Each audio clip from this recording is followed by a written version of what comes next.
Hi everyone, welcome back to video number 2, day number 2. So hopefully you've made a good list and got a lot of value out of yesterday and you're ready to dive into setting up your profile. So today it's going to be talking all about setting up your profile on Upwork. This can take a while, so I'm keeping all of that to one day, and then tomorrow we're going to talk about proposal writing and how to start finding jobs and applying to jobs. So within the first 3 days, you're going to be good to go to start applying to projects. So exciting. All right, so let's get started to set your profile up on Upwork. The two most important things you're going to need to know is that landing projects on Upwork that you need is a well filled out profile and well written proposals. Make sure your profile is 100% complete. Upwork typically has like a little progress bar to show you how much you need to do to make sure your profile is complete. There's a couple different sections you need to fill out to make sure it's 100% complete, and I'm going to walk you through all of that. But yeah, those are the two most important things. Having a well filled out, especially your overview and your portfolio pieces, those are really important, as well as writing good proposals. So these are really important pieces, which is why I put them into 2 days. So these are the most important things that you're going to need to know for filling out your profile. Your title, your overview, your rate, portfolio pieces, skills, employment history, education, other experiences, availability, location, and languages. So if you have all of these filled out, it should give you 100% complete, and then you're going to be good to go.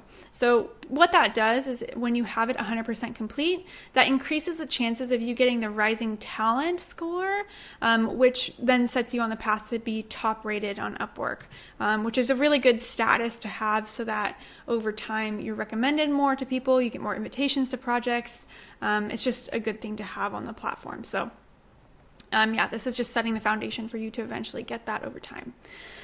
So let's dive in. So the first one is your title. This doesn't need to be complex, something basic that describes what you do.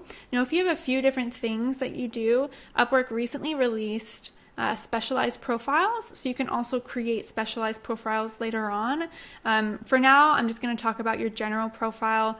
And what I recommend for that is if you have multiple things that you do, just include all of that in your general one. It's going to be good for SEO and stuff. So for your title, make sure it just as basic describes what you do. You know, for example, for me, I'm a branding and web design expert, so I talk about that: branding, Shopify, and web design. And actually, before I forget, I'm going to pull up my Upwork profile to show you guys. And then for the overview, talk about yourself and your experience, your specific services, and then also the value that you bring. I've definitely found over the years that talking about value and your not just talking about your expertise in terms of your experience, but the results that you can help get clients, why the work that you do is important, is a really good way to, a really good shift, I guess, to make. Because you know, talking about, oh, I have 4 years of experience in graphic design, that doesn't mean much necessarily. People don't know what that means for them. Whereas if you can tell them, well, I've made graphic design for emails that have converted better than the ones they were using before. Like, you know, I got conversion rates of 10% instead of 1%, whatever it was, which is insane. You may not have those results right off the bat, but being able to share the importance of the work that you do. Like for instance, I do branding, and branding is really important for new businesses that want to have a cohesive look and feel and to be able to engage and relate to their target audiences. So talking about those things, that you know about your skill set that are really important is what is going to make your clients see the value of it as well. So that's definitely good to dive deep on. Oops, sorry. I should have had this pulled up before. So once I go through all of this, I'm going to show you guys quickly my profile to just give you an idea of, what I've done. I tweak it pretty often to test different ideas that I have and also to kind of keep things fresh. So just know that, but I'll still show you this. I'll show you my profile in a little bit. All right, so then we have your rate. So basically you see your title, which I'll show you here actually. So you see your title, and then you see your description, and then you start to see your rate and experience there. So with your rate, if you're a complete beginner, especially if you're just beginning in your skill set, I would definitely recommend starting between $10 and $20 an hour. A lot of people on Upwork think that actually that you should start lower. But if you're from a Western country and speak English fluently, that being the key thing, then I definitely recommend the $10 to $20 an hour range. It's a really good way to cut out, people that are lowballing and that are just looking for really cheap work. Even 10 sometimes is too cheap. So just keep in mind that's a good place to start. Like I said, this is all about starting. There's a lot of different things you can do later on to scale and get out of that range and get into, more like $30, $40, $50 an hour ranges and more. But yeah, to start, especially as you're learning your new skill set, if you are, that's a great range. If you have experience though, I would list your hourly rate here. Just keep in mind, this is just your profile rate. So this really just comes into play if someone is looking for a graphic designer or something like that, and they come across your profile and they see your advertised rate. You can apply to jobs at whatever rate you want, regardless of the rate that you list on your profile. So what I often like to tell people is have your regular hourly rate if you already have experience, and then apply to less if you're just getting started, just to kind of get your foot in the door and get those first few jobs, which we'll talk about more tomorrow. Again, you can change this at any time and you can play with it however you'd like. I've experimented a ton with my rate over the years. So there's been times when I've had it at $125, $150, times I've had it at like $50 an hour, with my current skill level. I've been all across the board just to experiment, to try and see what types of clients and responses I get, what types of invitations I get, what types of responses I get from proposals that I send. So there's a lot of different things you can play with there, but just remember that this is yours. Like, you can mess with it however you want, whether that's to raise it, to lower it, you can change it at any time. You don't have to keep it at any specific rate. Okay, so portfolio is the next section, which I'll show you here just as we go, so you can see what it looks like. You'll have some of these other sections, which are brand new, popular projects, which if you have fixed prices for specific offerings, that's a great place to list it.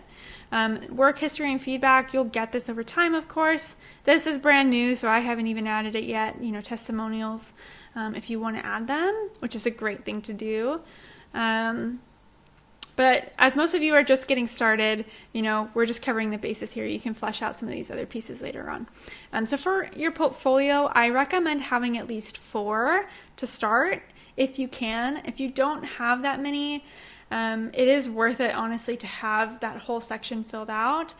So you could create a couple personal projects just as demos, as examples of the type of work you're capable of. That's a really good place. You can keep it short and sweet. I also really recommend having graphics of some sort for the cover image at the very least, because it's a lot more engaging than like a wall of text. I know that can be difficult if you're a copywriter or a developer or like an administrative assistant. How do you showcase that type of work? I would really recommend maybe taking a screenshot of a website that you developed, or the logo of the company that you worked for, or something like that, and then you can hire a designer on Upwork or on Fiverr, or from a Facebook group, whatever it is, and just work with someone else to make graphics made. They probably will have ideas as well in terms of like what you could use to represent your work. But I definitely recommend having graphics here because it can really help showcase and be more engaging than text. So yeah, like I said, these 4 examples, personal projects are great, and then use graphics. So next you have your skills. So this is where you can list tags or keywords of all of the skills that you have or that you're advertising your services as. So for me, I use web design, UI, user interface design, Shopify Plus, Squarespace, packaging design, marketing strategy, branding, and e-commerce. So it could be anything. I definitely recommend filling out as many as possible because it is really good for the SEO, for your profile to be seen more. Then you've got your employment history. This is a section you do need to fill out. So even if you don't have something relevant, you could just list freelancer from, January 2020 or whatever the date is to present, and that can work as employment history. So if there's other ones you don't want to list, you can leave them out. Otherwise, this is a good place to list your experience. So even here, you can see this is what I've had as my longest one, freelance web designer. All right, for education, definitely make sure to list some sort of recent education. It doesn't have to be relevant, like mine is not very relevant, but I believe it is still a section that they require you to fill out for your profile to be 100% complete. So it's worth putting something there. You can put high school, college, whatever you want to put there. And then other experiences, I believe, is the last one there. This is a good place to list anything that's relevant to what you're doing if you don't have formal education or work experience. So you could say that you started your own brand or your own company, or maybe you've worked for nonprofits. This is a really good place to list any of those more interesting types of experiences you have. All right, then we'll scroll up and we'll go to education. Oh no, wait, we did that. Education, availability, location, and languages. So availability, you can just change that here to, you have these 3 options, or 4 if you include not available. And this, if you include not available, typically it will remove your profile from the search. So then people can't really find you. So always make sure you're available unless you truly are not. And then these are just some different options you have for how much you're available. Location, this is just where you're located. So this is my business address in the States, in Wichita Falls, Texas. And then last is languages. So if you do speak languages, even not very fluently, just very basic, it is still worth listing if you want to get work that, relates to that language. So like, for instance, I know very, very, very basic Thai. I'm not confident in it enough to list it. But if, it could help in a situation where maybe a Thai business owner wanted to hire someone for something, that could give them some more confidence that they can communicate with me because I know a little bit of Thai. So that's another way to think about it. It's not necessarily about, showing people that you're fluent in a language. It's about, showing people that you know enough so that you could work with someone that speaks another language. So that's just a good thing to note there. All right, so that is all of it that you really need to know for your profile. Like I said, I'll just show you again quickly mine and go through it. I would say the most important thing here is definitely your overview, and like I said, also your portfolio. So in my overview, I talk a lot about my experience, but then like I was mentioning, I talk a lot about the value of design, the value of the work that I do, and I emphasize that over a lot of other things. And then at the very end, I also list all of my specific offerings, as this can be good for SEO. All right, so now it's up to you guys. Go ahead and complete your profile on Upwork. And once you've got that done, I would say go through more job posts on Upwork and save at least 5 to 10 that appeal to you. Tomorrow, I'm going to be having you guys go through and start applying to these jobs. So right now is a good time once you're done with your profile to just start saving jobs. And yeah, that's it. Looking forward to seeing you guys tomorrow.